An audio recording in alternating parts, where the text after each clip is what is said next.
Assalamualaikum warahmatullahi wabarakatuh. Apa kabar kalian? Semoga kalian baik-baik saja dan tetap diberikan kesehatan oleh Allah Subhanahu wa Ta'ala. Bantu channel kami dengan cara subscribe dan tekan tombol lonceng kalian. Terima kasih. Semoga kisah ini bermanfaat. Pria lansia bertemu wanita tak dikenal di makam istrinya dan memanggilnya ibu. Seorang pria tua tanpa anak dan kesepian mengunjungi makam istrinya setiap hari, membawakannya bunga dan duduk di sampingnya selama berjam-jam.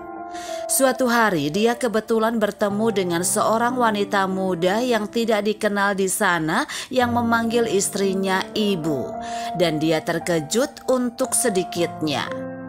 Albert meletakkan bunga lili favorit mendiang istrinya di batu nisannya dan dengan lembut mengusap nama yang terukir di atasnya. Untuk mengenang Carol, istri tercinta Albert. "Bagaimana kabarmu sayang?" Albert bertanya padanya saat dia duduk di rumput berduri. "Bukankah cuacanya bagus hari ini?" Di bawah sinar matahari di pagi yang agak dingin, Albert mengunjungi istrinya, Carol, untuk menghabiskan waktu bersamanya. Dia tidak melakukan itu selama dia bisa mengingatnya. Hari itu, Albert menghabiskan pagi dan sore bersama Carol sebelum meninggalkannya dengan janji bahwa dia akan mengunjunginya kembali keesokan harinya. Ketika dia berbalik untuk melihatnya setelah berjalan agak jauh darinya, dia melihat seorang wanita muda mendekati makam Carol. Jantungnya berdetak kencang ketika dia mendengarkannya berkata, "Bu." Kisah cinta Albert dan Carol sederhana namun romantis. Mereka menikah tanpa alas kaki di pantai dan tidak memberitahu keluarga mereka tentang hal itu sampai mereka menghabiskan malam yang penuh gairah bersama di sebuah hotel di Georgia. Carol adalah seorang guru dan Albert adalah seorang pengacara. Tak satu pun dari mereka memiliki seseorang yang spesial sebelum mereka bertemu. Yang mungkin mengapa sesuatu langsung muncul di antara mereka ketika mereka bertemu di pesta teman di Georgia. Ketika keluarga mereka mengetahui tentang pernikahan rahasia mereka, mereka berharap pasangan tersebut akan segera mengumumkan kehamilan mereka. Tapi disitulah semuanya menurun. Carol dan Albert mencoba selama bertahun-tahun tetapi tidak bisa hamil.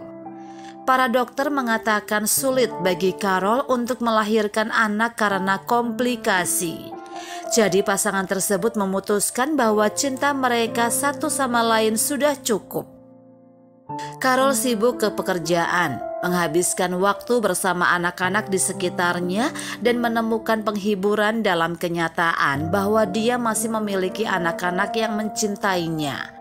Tetapi keadaan sulit bagi Albert yang terluka karena mereka tidak memiliki anak sendiri.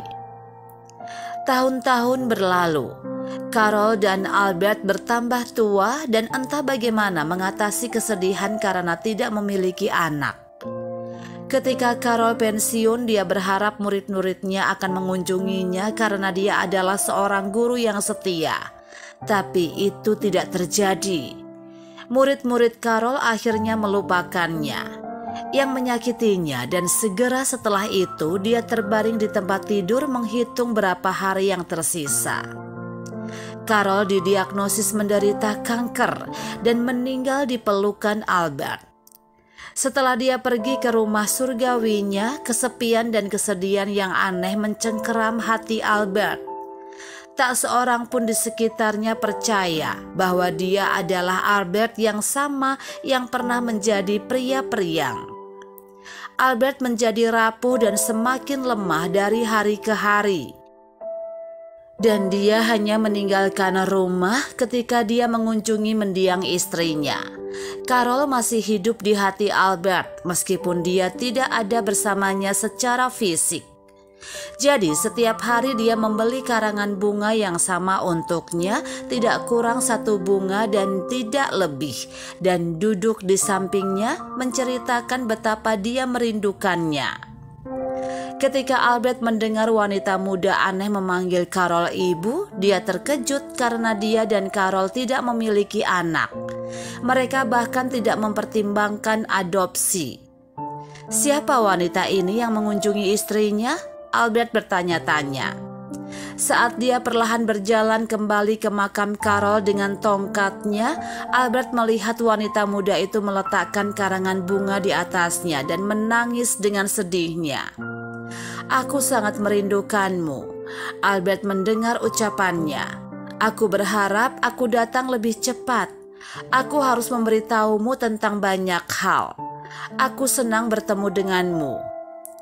"Permisi Nona," Albert memotongnya. "Maaf, tapi apa kamu mengenalnya?" Wanita itu berbalik setelah mendengar suara Albert dan pandangannya tertuju padanya. Dia memiliki mata hijau dan senyum ramah, tapi dia sama sekali tidak mirip dengan Carol. "Aku memanggilnya ibu," katanya. "Nyonya Fitzwilliam adalah satu-satunya yang saya miliki ketika saya masih kecil. Dia wanita yang luar biasa. Saya April. Apakah Anda di sini untuk mengunjunginya?" Dia bertanya kepadanya. "Oh, baiklah. Saya suaminya, Nona muda." Albert memperkenalkan diri. "Tapi sepertinya aku tidak mengingatmu. Sejauh ingatanku, kurasa Carol tidak pernah menyebutkan nama April kepadaku." "Kami kehilangan kontak," jelas April. "Saya bertemu Nyonya Fitzwilliam di kelas 6.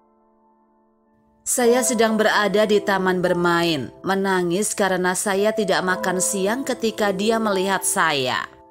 Dia membelikan saya sandwich dan minuman, dan dia melakukan itu setiap hari bahkan setelah saya mulai membawa makan siang sendiri. Saya seorang yatim piatu, jadi saya tinggal di tempat penampungan. Nyonya Fitzwilliam mengatakan saya bisa memanggilnya ibu setelah saya memberitahu dia betapa kesepiannya perasaan saya. Sungguh mengerikan tidak memiliki orang tua di usia muda. Berkat dia, kekosongan itu hilang. Dia mengisi hidupku. Aku harus meninggalkan kota ketika lulus sekolah, dan aku tidak tahu bagaimana menghubunginya. Dia cantik, bukan?" "Yang terbaik," kata Albert sambil tersenyum kecil.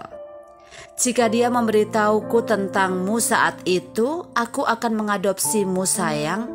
Kami tidak punya anak, dan aku selalu menginginkannya.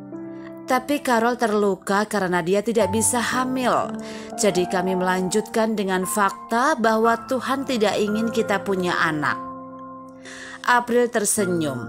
"Sepertinya Anda sangat mencintainya, Tuan Fitzwilliam." "Albert," kata Albert. "Tolong panggil aku Albert. Jadi kamu di sini setelah bertahun-tahun hanya untuk melihatnya?"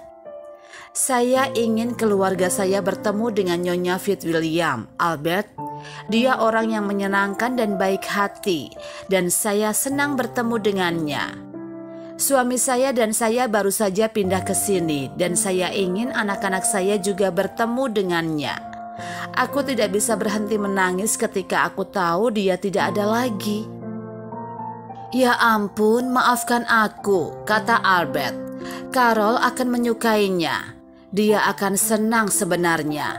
Dia mencintai murid-muridnya seperti anaknya sendiri."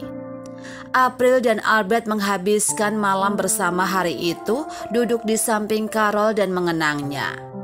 Ketika mereka meninggalkan kuburan, Albert sering mengundang April untuk mengunjungi Carol agar mereka dapat mengingatnya bersama dan berbagi hal-hal yang tidak mereka ketahui tentangnya.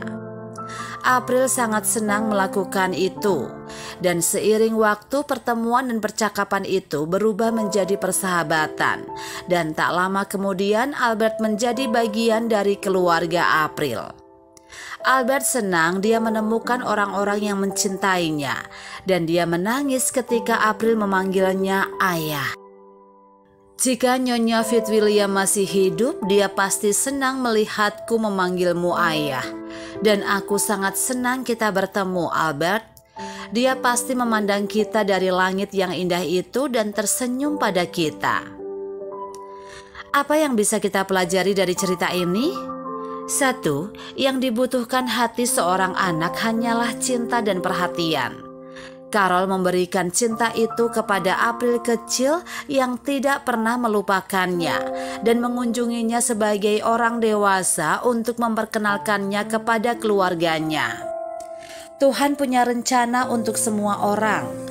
Albert sendirian setelah kematian Carol dan tidak pernah membayangkan dia akan memiliki keluarga. Namun keadaan berubah setelah dia bertemu April yang memeluknya sebagai anggota keluarganya.